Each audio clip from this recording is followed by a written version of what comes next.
from a base class.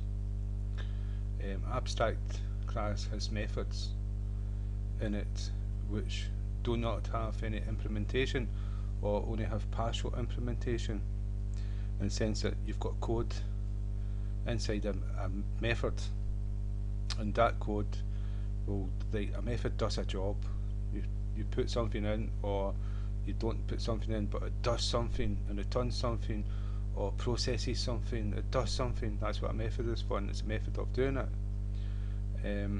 Well, an abstract class can have nothing inside that, no implementation at all, no code to do anything, or it can have half the code in it to do something and you do the rest. So you cannot make an object of an abstract class. So you can't say, like, abstract class, give it a name, equals new abstract class. You can't do that. That's an object. But what you do need is you inherit an abstract class. So you need a child class, a derived class, and that derived class has to implement every single one of the abstract methods. And so you use the abstract keyword for the class, and you use the abstract keyword for the methods. And every abstract method has to be implemented in the subclass, which we are calling a derived class. And then within them you put in the code that is to be executed. And so it can be useful for whoever that abstract class can. The methods are not set in stone. It's down to the person who's inherited the abstract class to declare how this abstract class is going to work. So you're overriding the abstract class, and you use the override method. And so what I've done is I've created an abstract class, declared the class as abstract with the abstract keyword. I've given it a method, a standard method, made it public, which returns 22. This method is not abstract. You can have abstract methods and non-abstract methods.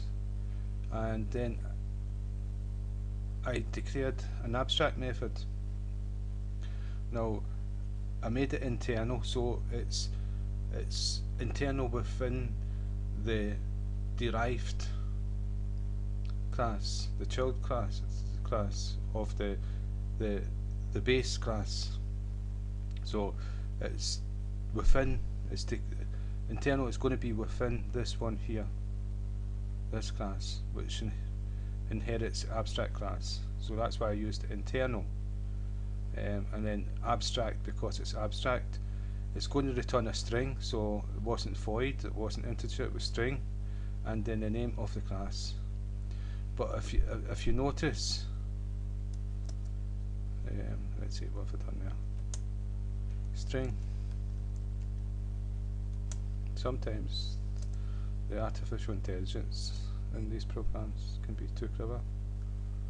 Yeah, you end up doing something you don't want to do. But what you notice is, with the normal method, I've declared the method, and then I've got braces, a block of code, and inside that block I've got the code which I only want to return 22. And so if I wanted to print something out, I would print something out. If I wanted to do complicated mathematical equations, I would do that as well. So in this one here, I don't have anything. After the brackets, I've got a semicolon just to stop the command. There's not going to be any code in here at all. I can put some parts of code in and leave it until the derived class to put the other parts in. But I'm not going to do that. I'm just going to show you internal abstract. This one I'm going to make an integer, so int. I could put void and not return anything. So it's just the same. This part is just the same as declaring any other method. And so we'll call it test 2 and semicolon, because we're not going to put any code into it. And the reason why I've done 2 is because to access these, when we have a child class, a derived class, we'll type in override, and override will give us a whole list of all the abstract methods. And when you inherit an abstract class, you have to implement every single one of the abstract class. Even if you don't use them, you've got to implement them, and if you don't implement them, it will throw an error saying sorry, you can't do this because you're meant to be implementing all these abstract classes, because why would you inherit an abstract class? And so what we've got here is we've got one normal one. You can have a mixture between abstract and normal methods. It doesn't have to be all abstract. So it's similar to virtual methods, but it is different, and you use it for different things. And so what I'm going to do now I've declared these methods, I'm going over to the derived class, and you can see I've already inherited the abstract class. I've already inherited it. So this is inherited it. Now I've overridden. I'll just put Charles here. Right, I've overridden the method, and you can see that I've also made it internal. I could have made it public. You've got a choice of what you can do. And override is a keyword instead of abstract. Abstract here, and it was virtual in the last tutorial. And so, but override is what we use for the virtual as well as the abstract. And so override string and name of the class. Right, I'm going to take this away. I'm going to do it again just to show you. So what you do is you type in override space, and it gives you a whole list of the abstract classes. And so the abstract test2 was an abstract, and test2 was the abstract, and test abstract method was one. And so you have to implement every single one of the abstract ones. And I'm not too sure, but I think that wee symbol there saying, hey, this is an abstract method. So I'm not too sure, but I think that's what it is. That's what's different between these. This here, to string, get hash, and equals, is inherited from systems.object class, which is part of the C#. And so it's these two here. So what we do is double click it, and it will automatically put everything inside this method. And you can see internal override string into name, and then it throws a new not implemented exception. We've not went into exceptions, but we will go into that. So it's when your code, an error happens in your code and it doesn't know what to do with it, your program would crash. So you type in a throw or an exception, and when that happens, the code within that exception gets executed and your program continues. So we're going to take this away here, and we'll return a string. So we're just going to go return anything we want, overriding this abstract class. And you would do it more complicated, but this is just a demonstration. And so Charles. So we're going to run the program.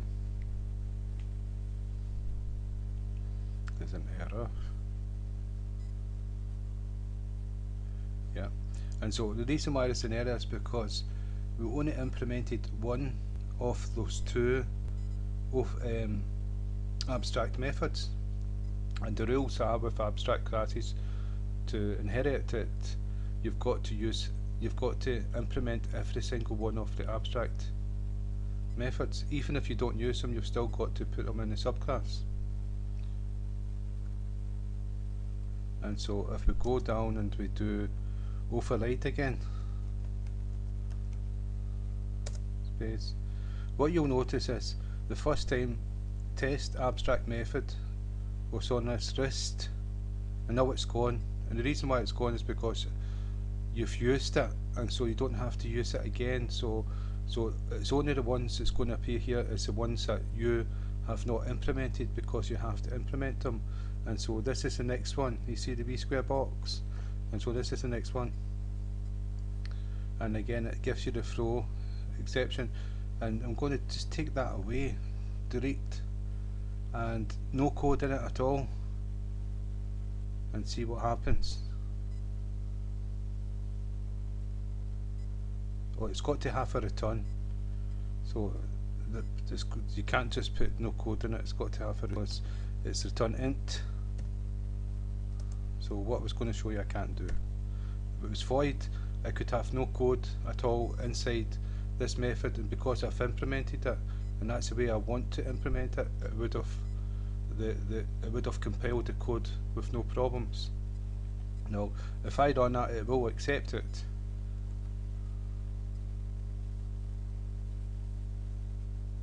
Yeah, Charles is printed out. The reason why Charles is printed out is because early on I made an instance. I made an instance of the derived abstract class, but not the abstract class, because that you cannot make an instance of this class. You cannot make an object of it, but you can inherit it with this and create an instance of this one, and that's what I done. And then I called it DAC, derived abstract class DAC, just for the sake of it, dot, and then in the name of the method. This one returns Charles, and so that's what's happened. I can return the 22 by going dot test2, run the program, error. The error is because I've not got the brackets here. Brackets, run the program. 12 I put in, I thought I put 22 but 12, and so we've got access to the methods in the abstract class. Now inside here we've got a normal method, but we did not have to use this if we do not want to use it, and so we didn't use it, but just to show you that we can use it, it's called name. It returns 22, that's where we've got 22 from. And so what we can do, we made that public, and what we can do is public. Well, we don't need to access it from there. Let's see, we can access it from here.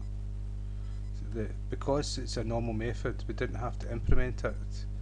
So what you'll find is name is here. So we do that in the two brackets, and if we run a program, we should get 22. 22.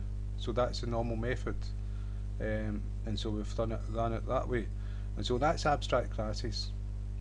Now that's polymorphism. Well, it's not morphism, it's polymorphism, and there's many different ways of doing it. It's like object oriented has opened up your imagination to many different directions to take your code. And you could say to take your code in the same direction in different ways. And so you can use abstract for certain things. You can pass objects certain ways. You can use method overloading. You can use virtual. You can use all different ways to do the same thing. But it's down to the designer, your style of code, and you've got the choice. You're going to want to write a program to do something. X equals Y. Well, to process something, to do a certain job in a big application, and how you do that will be down to how you design your code. And you'll be using polymorphism to do this in object oriented, and what direction you go in the polymorphism is down to yourself. It's that you're the creator, you're the designer, you're going to create a whole new world with code, and it's going to be your style. So you can go down whatever path you want to. You don't have to go with objects. You can go with hierarchies and all the rest of it, but it's all down to yourself. But remember, there's many different ways of doing it, and this is why you've got to be shown every single one of them. The abstracts, virtuals, hierarchy, passing objects, creating objects, static, all these sort of things. So